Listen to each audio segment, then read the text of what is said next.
Okay, so following on from the previous video, in other tournaments there have been restrictions on the stages used, with concerns about lag potentially affecting the performance on those stages.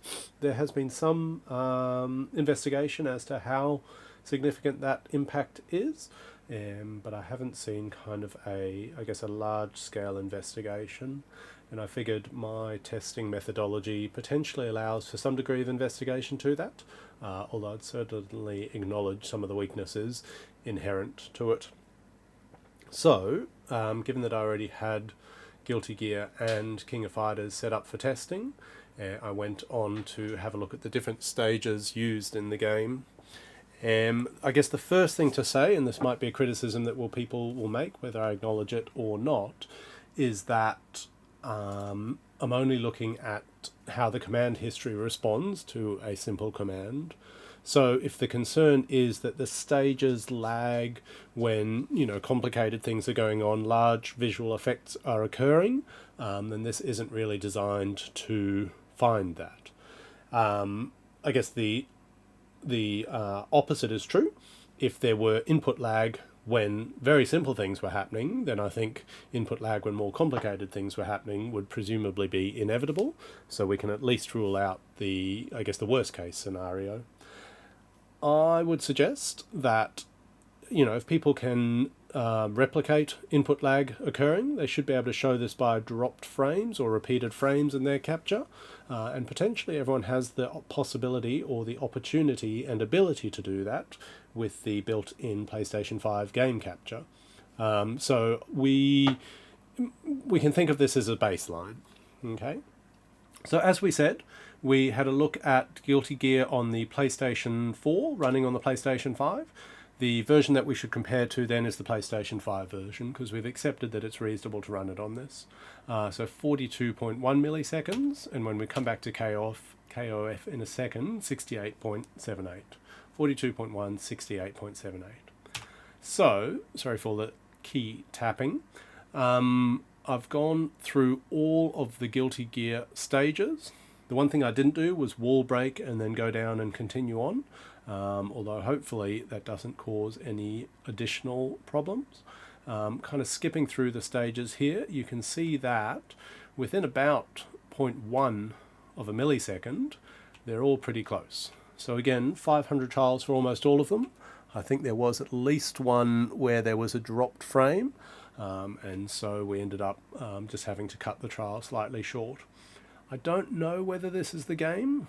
I have seen it just intermittently on occasion across various different game captures. So it could be the game, it could be the capture card.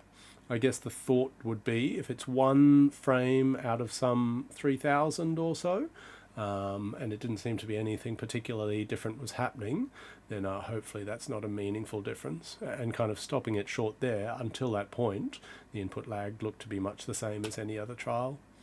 So scrolling through, you can see the average sits at about 42.1, so 42.1 plus or minus 0.05 of a millisecond.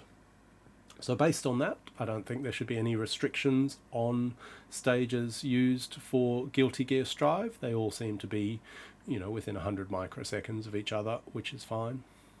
So hopefully I've remembered it right. King of Fighters 15 on PlayStation 5 was 68.78. Having a look at the next one. So this one's actually a little bit faster. I tried to write down the name for each one of them. Every now and then the program that I'm using wouldn't like some of the the special characters, and it certainly didn't like it when it went over a line. So this one's 68.13, so actually about 0.6 of a millisecond faster. I'll come back to this in just a second. Again, this is about 0.6 of a millisecond faster. This one looks to be 0.1 different. This one's about the same. That one must have dropped a frame, and so we've cut the testing slightly short. We only got 200 trials out of that one. Unfortunately, the way that the software works, or the way that I find the green lines for the video interrupt method, it's very sensitive to a dropped frame. It kind of throws all the calculations out. There is the ability to overcome that, but with 500 trials, it takes a long time. and so it seems better to just skip it short. So again, a skip frame there, and that one was actually running fairly fast. About the same, that one's quite a bit faster. So it looks as though all the stages are within a millisecond or so. Well, that's quite fast, isn't it? We're within a millisecond or two.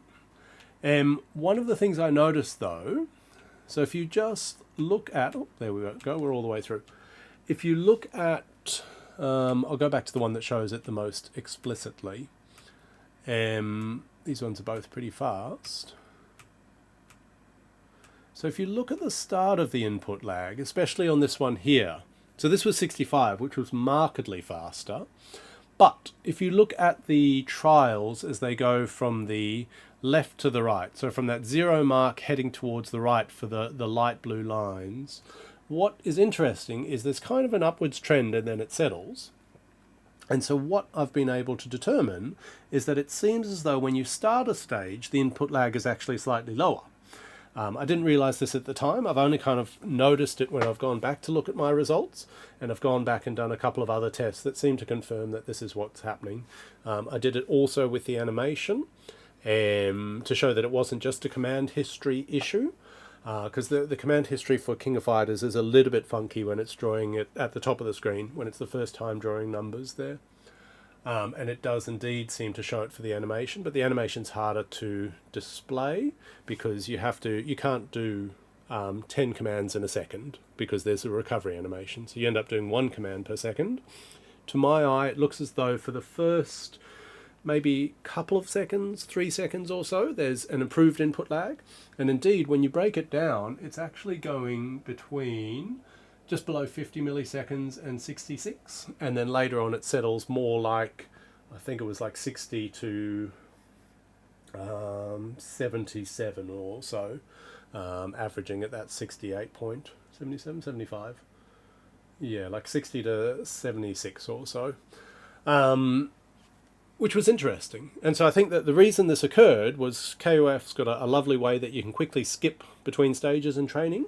And then as soon as it started, given that I had 20 stages to look at, each takes 50 seconds, that's already going to be, about half an hour's of recording alone, let alone analysis. I was getting the kind of rhythm and turnover for going to each stage and starting recording going pretty quickly. And so then you capture that first bit where the input lag seems to be better. So I don't think any one stage in KOF is markedly better than another. If I did this again, which I've got no particular desire to, I would go back and make sure that I gave it that 5 seconds at the start to kind of stabilize or get up to its more common running speed. I'm not sure whether this applies to versus matches, and it would be somewhat hard to tell, given that you'd have to wait and then you would have to record the animations. So I'm not that inclined to do that. The one thing, which I think is a positive, is there is the possibility that the input lag for KOF could be improved. In that if SNK could find the reason why initially it starts with lower input lag and then it kind of increases to a stable point over the first couple of seconds, and I guess eliminate whatever's causing that increase, then potentially King of Fighters' input lag could be reduced by about 8 milliseconds or so. Sorry. In any event, I think that the stages for King of Fighters and Guilty Gear don't have a large impact on input lag, and so I'd be happy with any of those to be used.